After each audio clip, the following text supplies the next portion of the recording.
এই জাদুবিদ্যা সত্য। এবং এখনকার অনেক ভণ্ড যে কবিরাজগুলো বের হয়েছে, এরা জিনকে তাবে করে নিয়ে এই জিনদের মধ্য দিয়ে মানুষের মধ্যে জাদু ছড়িয়ে দিয়েছে, এবং এর ফলশ্রুতিতে বহু পরিবার ধ্বংস হয়ে যাচ্ছে। এই জাদুবিদ্যা সত্য। আরো একটা জিনিস সত্য, নবী সাল্লাল্লাহু আলাইহি ওয়াসাল্লাম বলেছেন ইন্না আইনাল হক, চোখের নজর সত্য। নবী করিম সাল্লাল্লাহু আলাইহি ওয়াসাল্লাম বলেছেন চোখের বদনজর সত্য। এই যে আমরা বলি ফেসবুকে এত বেশি ছবি দিয়েন না ভাই, ছবি তুলেন না, ছবি তুলেন না, বারবার যে বলে নিষেধ করি। কারণ কি জানেন? একটাই কারণ, বিকজ চোখ লাগাটা সত্য। মানুষের চোখ লাগে, এই কথা শুনলে অনেক মজুমদাররা হাসবে না? কথা বুঝতে পারেন নাই? কিন্তু এটা সত্য, কারণ নবী করিম সাল্লাল্লাহু আলাইহি ওয়াসাল্লাম যা বলেছেন সাদাকাল্লাহু ওয়া সাদাকা রাসূলুল কারীম। নবী যা বলেছেন, আল্লাহ যা বলেছেন চিরায়ত সত্য, এর বাইরে কোনো সত্য আছে? আচ্ছা দেখেন, আমি বললাম যে জাদুবিদ্যা সত্য। এই জাদুবিদ্যার চর্চা মানুষ করে, এখনো করে, এবং এই জাদু দিয়ে মানুষের ক্ষতি করার জন্য জিনের প্রয়োজন হয়, দুষ্ট জিন। এই জিনগুলোকে মানুষ তাবে করে মানুষের ক্ষতি করার চেষ্টা করে। দেখবেন এখন গ্রামে গঞ্জে শহরে সব জায়গায় ছড়িয়ে পড়েছে না? দেখবেন, খুব সতর্ক থাকবেন। আমি পরে সলিউশন বলছি আপনাদেরকে। আরেকটা বলেছি, নবী সাল্লাল্লাহু আলাইহি ওয়াসাল্লাম বলেছেন চোখের বদনজর এমন সত্য যে একটা উটকে এই রান্নার ডেকচির মধ্যে ঢুকাই ফেলতে পারে। একটা উট খুব সুন্দর, ভালো, আপনি দেখছেন মাশাআল্লাহ বলেন নাই, নজর লেগেছে, উটটা মারা গেছে দেন, তারপর তাকে জবাই করে খেয়ে ফেলতে হয়েছে। একজন সাহাবী গোসল করছিলেন, গোসল, এটা হাদিস সহিহ, এই যে আলেম ওলামা যারা আছেন তারা জানেন যে এই হাদিস সহিহ। একজন সাহাবী গোসল করছেন, তার গায়ের চামড়াটা খুব সুন্দর ছিল, একদম স্কিনটা অনেক সুন্দর থাকে না এমন কিছু মানুষ? আচ্ছা, এখন আরেকজন সাহাবী এই গোসল দেখছেন দূর থেকে, দেখে বলছেন যে কি চমৎকার তার শরীরের রংটা, যেন কুমারী নারীর মতো, অনেকটা এমন একটা কথা তিনি বলেছিলেন। সাথে সাথে এই সাহাবী অজ্ঞান হয়ে পড়ে গেছে। কোন সাহাবী? যিনি গোসল করছিলেন। এটার আপনি কোনো ব্যাখ্যা দিতে পারবেন না তো, এখানে কোনো সায়েন্স দিয়ে বা মেডিকেল সায়েন্স দিয়ে আপনি কোনো ব্যাখ্যা করতে পারবেন না। একটা ব্যাখ্যা দিতে পারেন, কিন্তু কেন সেটা হলো সেটা আপনি অ্যান্সার খুঁজে পাবেন না। তো নবী সাল্লাল্লাহু আলাইহি ওয়াসাল্লামের কাছে নিয়ে যাওয়া হলো তাকে। তিনি বললেন যে এই ব্যক্তির ব্যাপারে কি কেউ ভালো মন্দ কিছু বলেছিল? তখন একজন সাহাবী বলেন হ্যাঁ, অমুকে বলেছে এর স্কিনটা অনেক সুন্দর, ওকে ডেকে নিয়ে আসুন। ওকে ডেকে আনা হলো। ডেকে আনার পর নবীজি তাকে অনেক শাসালেন, তোমরা তোমাদের ভাইদেরকে কি মেরে ফেলতে চাও? তখন এই সাহাবী তো অবাক, আমি আবার কখন মারতে চাইলাম ইয়া রাসূলুল্লাহ? আমি তো মারতে চাই নাই, আমি তো খালি বলেছি যে তার গায়ের রংটা অনেক সুন্দর। তখন তিনি বললেন কেন তুমি সুবহানাল্লাহ বললে না, কেন তুমি মাশাআল্লাহ বললে না? যখন মাশাআল্লাহ বলবেন, সুবহানাল্লাহ বলবেন, নজরটা লাগবে না। আর যখন আপনি মাশাআল্লাহ বলবেন না, সুবহানাল্লাহ বলবেন না, দেখবেন নজর লেগে গেছে। আপনি বিশ্বাস করেন ব্যবসা খুব ভালো চলছে, মানুষ বললো যে বাহ তোর তো ব্যবসা হেভি, লাল শাহজালাল, ঠিক আছে, দেখবেন আপনার কেনা বেচা বন্ধ হয়ে গেছে। এরকম হবে, আমার কথাটা বিশ্বাস করেন। এটা কিন্তু সায়েন্স প্রমাণ করতে পারবেন না, আল্লাহ এবং তার রাসূল বলেছেন, তার উপরে কোনো সত্য নেই। আছে সূরা কাহফ 29 নম্বর আয়াত পড়ে দেখেন, আল্লাহ পাক বলছেন ওয়াকুলিল হাক্কু মির রাব্বিকুম, সত্য সেটাই যা তোমার রবের পক্ষ থেকে আসে। ফামান শাআ ফালইউমিন, যার ইচ্ছা হয় বিশ্বাস করুক, ওয়ামান শাআ ফালইয়াকফুর, যার ইচ্ছা হয় সে অস্বীকার করুক। এই কারণে আমরা বলি ফেসবুকে এত বেশি ছবি দেওয়া, এই আই ওয়াশ করা, এই যে শোডাউন করা, হ্যাঁ, ইসলামের কিছু কাজ করলেন একদম মানুষকে না দেখাইতে পারলে ঘুম হচ্ছে না, এগুলো বন্ধ করেন, এগুলো বন্ধ করে দেন আল্লাহর ওয়াস্তে। অফলাইনে কাজ করেন, নিজেকে গোপন করার চেষ্টা করেন। যত বেশি মানুষের কাছে নিজেকে এক্সপোজ করবেন, কাজের বরকত কমে যাবে, কাজের বরকত কমে যাবে, চোখ লাগবে, নজর লাগবে। এবং চোখ লাগা বদ নজরে বহু আলেম আস্তে আস্তে মাঠ থেকে মাইনাস হয়ে গেছে না? যায় নাই? এখন কি আলেমদের সংখ্যা বেশি না কম? যত দিন যাবে আলেমের সংখ্যা আরো কমে যাবে। নবীজি বলেছেন আলেমদের সংখ্যা কমতে থাকবে, মানুষ জাহেলদেরকে আলেম বাড়িয়ে নেবে।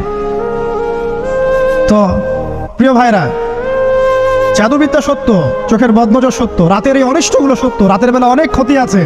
এই জন্য নবীজি বলছেন বাচ্চাদেরকে বাইরে বের করো না, এবং তোমরাও রাত যখন গভীর হবে তখন এদিক ওদিক ঘোরাফেরা করো না। দেখবেন রাত যত গভীর হয় আমাদের শহরগুলো তত জীবিত হয়, তাই না? রাত যত গভীর হচ্ছে শহর তত জীবিত হয়। চায়ের দোকানে আড্ডা বেশি, ওই সিনেমা দেখছে, টিভি দেখছে, ক্যারাম খেলছে, লুডো খেলছে, ঘুম নাই। ঘুম কখন? ফজরের আগে। ফজরের নামাজ কিন্তু নাই, ফজর ঠিক আগে, আবার ওই যে জোহরের নামাজের সঙ্গে উঠতেছে। এখন আমাকে বলেন এরকম জেনারেশনকে দিয়ে কি আসলে ইসলামের কোনো খেদমত হবে? আচ্ছা, নবীজি রাতের বেলা আর্লি ঘুমাতেন। আল্লাহ পাক আমাদের সবাইকে তাড়াতাড়ি ঘুমানোর তৌফিক দান করুন। হ্যাঁ, আপনি ইলম চর্চা করলে রাত জেগে থাকতে পারেন, আপনি যদি জ্ঞান চর্চা করেন রাত জাগতে পারেন, আপনি কোনো গবেষণা করছেন, নামাজ পড়ছেন বা কোরআন হিফজ করছেন, আপনি রাতের আর্লি উঠবেন, এটা আলাদা বিষয়। কিন্তু কমনভাবে আমাদের এই যে ফেসবুক, ইউটিউবিং ইত্যাদিতে আমরা লিপ্ত থাকি, সারা রাতটা কাটাই আড্ডাবাজি করে, এগুলো বন্ধ করতে হবে। এগুলো বন্ধ না করলে ফিজিক্যালি আমরা সুস্বাস্থ্যের অধিকারী হতে পারবো না। সারা দিনটা আমাদের একটা কি বলবো অলসতার ভাবে যাবে, এবং দিনের বেলা কাজগুলো ব্যাহত হবে। এতে করে আমাদের উম্মার এই পুরো বড় যে তরুণ প্রজন্ম আছে এদেরকে আপনি সম্পদে পরিণত করতে পারবেন না। তাই এই সিস্টেমটা চেঞ্জ করা দরকার। নবীজি রাতের বেলা এই সূরা বাকারার শেষ 3টা আয়াত তেলাওয়াত করতেন। আমরা করবো ইনশাআল্লাহ। আরেকটা আমল বলে দেই, নবী করিম সাল্লাল্লাহু আলাইহি ওয়াসাল্লাম রাতের বেলা সূরা মুলক তেলাওয়াত করতেন। কোন সূরা এটা? কোন সূরা? তাবারাকাল্লাযী বিয়াদিহি। কয়টা আয়াত আছে? 30টা আয়াত আছে। নবীজি বলেছেন সাল্লাল্লাহু আলাইহি ওয়াসাল্লাম এই সূরা আপনাকে কবরের আযাব থেকে বাঁচাবে। কবরের আযাব থেকে তো ভাই বাঁচা খুব সহজ নাকি? আমাদের মধ্যে এমন কেউ নাই, শোনেন, আমাদের মধ্যে এমন কেউ নাই আলেম জালেম মুফতি মুহাদ্দিস রাজনৈতিক নেতা পলিটিশিয়ান বিরোধী দল জাতি তারপরে যে সরকার দল যে আছে না কেন কবরের শাস্তি ফেস করবেন এমন একটা মানুষ নাই, কেউ নাই পৃথিবীতে। এই যে আপনি দেখছেন ওই যে কি ইসরায়েলের প্রধানমন্ত্রী, ওই রাশিয়ার প্রধানমন্ত্রী, ওই চায়নার সভ্যতা, পশ্চিমা সভ্যতা, এমন কেউ নাই পৃথিবীতে এখন যাকে কবরের শাস্তি ভোগ করতে হবে না। আছে? সবচেয়ে লঘু শাস্তি মানে লঘু চাপ, এটা বলতে গেলে আসলে আমি ভাষা হারাই ফেলি। তারপরে বলছি আল্লাহ পাক আমাদের সবাইকে হেফাজত করুন, আমিন। একজন সাহাবীর নাম সাদ বিন মুয়াজ। কি নাম? নবী করিম সাল্লাল্লাহু আলাইহি ওয়াসাল্লামের সাথে একদম ডান হাত হয়ে যুদ্ধ করেছেন দীর্ঘদিন। বদর তিনি বীর সেনা, উহুদের বীর সেনা, ঠিক আছে। খন্দকের যুদ্ধেও বীর বিক্রমে যুদ্ধ করেছেন। তিনি আনসার সাহাবী, একদম মদিনার নেতা সাহাবী। সব সাহাবী কিন্তু একরকম নন, কেউ ছিলেন নেতৃস্থানীয় সাহাবী, তিনি ছিলেন একজন নেতৃস্থানীয় সাহাবী, ঠিক আছে। সাদ বিন মুয়াজ নবী করিম সাল্লাল্লাহু আলাইহি ওয়াসাল্লাম এত ভালোবাসতেন তাকে, এত ভালোবাসতেন যে তাকে নিজের মনে করতেন যে সাদ বিন মুয়াজ আনসাররা আমার নিজের। চারটাখানি কথা। এই সাহাবীর খন্দকের যুদ্ধে এই যে হাতের এই দিকে সম্ভবত হাতের এই রগের মধ্যে একটা তীর এসে লাগে এখানে, এবং তীরটা তিনি বের করতে গিয়ে রক্তটা ছিঁড়ে যায়। এরপর ফিনকি দিয়ে রক্ত বের হওয়া শুরু হয়। চিকিৎসা করে রক্ত বন্ধ করা যায় নাই, এবং এই রক্তের প্রবাহিত রক্তেই আল্লাহর ইচ্ছায় তিনি শাহাদাত বরণ করেন, তিনি ইন্তেকাল করেন। নবী করিম সাল্লাল্লাহু আলাইহি ওয়াসাল্লাম প্রচণ্ড ব্যথিত হন, মানে মনটা তার খুব নরম হয়ে যায় সাদ বিন মুয়াজ রাদিয়াল্লাহু আনহুর জন্য। তো এই সাহাবীর যখন জানাজার নামাজ পড়ানো হচ্ছে, নবীজি বলছেন 70,000 ফেরেশতা তার নামাজে অংশ নিয়েছে। আর এই সাহাবীকে যখন কবরে শোয়ানো হয়েছে, নবী করিম সাল্লাল্লাহু আলাইহি ওয়াসাল্লাম পরে জানিয়েছেন কবরের যে মৃদু চাপ, সাদ বিন মুয়াজ রাদিয়াল্লাহু আনহুর কবরেও সেই মৃদু চাপ দেওয়া হয়েছে। আমি কি বুঝাতে পারলাম ভাই? আমাদের কোনো দাম আছে এখনকার পলিটিশিয়ানদের কোনো দাম আছে? এখনকার সমাজ নেতার কোনো দাম আছে? এখনকার সুদখোরদের কোনো দাম আছে? এই ঘুষখোর দুর্নীতিবাজদের কোনো দাম আছে? আমরা যারা কাঠমোল্লা হয়ে আছি আমাদের কোনো দাম আছে? সাদ বিন মুয়াজ রাদিয়াল্লাহু আনহু যদি কবরের শাস্তি তাকে না ছাড়ে, প্রশ্নোত্তর পর্ব তাকে না ছাড়ে, আমরা পার পাবো? নবী করিম সাল্লাল্লাহু আলাইহি ওয়াসাল্লাম বলছেন সূরা মুলক তেলাওয়াত করো রাতের বেলা, ইনশাআল্লাহ সূরা মুলকের তেলাওয়াত কবরের আযাব থেকে তোমাকে বাঁচাবে।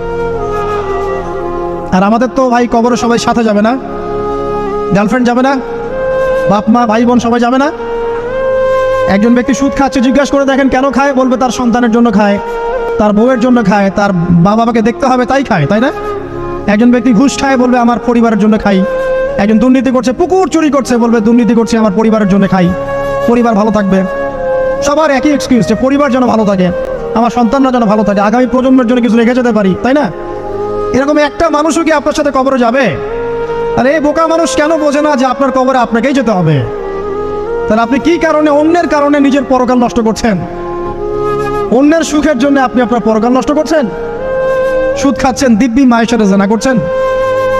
আপনাদের এলাকায় নাকি সুদের সমস্যা অনেক বেশি। কয়েকটা হাদিস বলে দেই, আমি ওদেরকে আক্রমণ করতে আসি নাই, আমি শুধু তাদেরকে 3টা হাদিস শোনাতে এসেছি। 1 নম্বর হাদিস শোনেন। আল্লাহর নবী মুহাম্মদ সাল্লাল্লাহু আলাইহি ওয়াসাল্লাম বলেছেন সুদের পাপের 73টা শাখা আছে। কয়টা? কোন হাদিসে 70টাও আছে, কোন হাদিসে 73টা আছে। বলছেন যে সবচেয়ে নিচের শাখাটা হচ্ছে, সুদের পাপের সবচেয়ে নিচের শাখা হচ্ছে যে যেন কোনো ব্যক্তি তার মাকে রেপ করলো, তার মাকে ধর্ষণ করলো। 1 দিরহাম যে ব্যক্তি সুদ খায়, সহিহ বুখারীতে আরেকটা হাদিস এসেছে, সে যেন 36টা মেয়েকে ধর্ষণ করলো। আর আমি একটা কথা বানায় বলছি না, যদি বিশ্বাস না হয় কবি মাদ্রাসা আছে, আলেম ওলামা আছে, গিয়ে বুখারী খুলতে পারেন, পড়তে বলেন, খালি একবার পড়তে বলেন, দেখেন যদি না থাকে তাহলে আমাকে এর সাথে থাপ্পড় দিয়ে দেয়। যদি না থাকে হাদিস এটা, তাহলে আমার গালে একটা থাপ্পড় দিয়ে যায়। আর যদি থাকে তাহলে আল্লাহর রাস্তায় সুদ খাওয়া ছেড়ে দেন। কোনটা করবেন? চ্যালেঞ্জ করবেন? নবীজি বলেছেন একটা দিরহাম যে ব্যক্তি সুদ খায়, দিরহাম মানে কি? রৌপ্য মুদ্রা। এটা এখন দেখতে পারবেন না, জাদুঘরে আছে।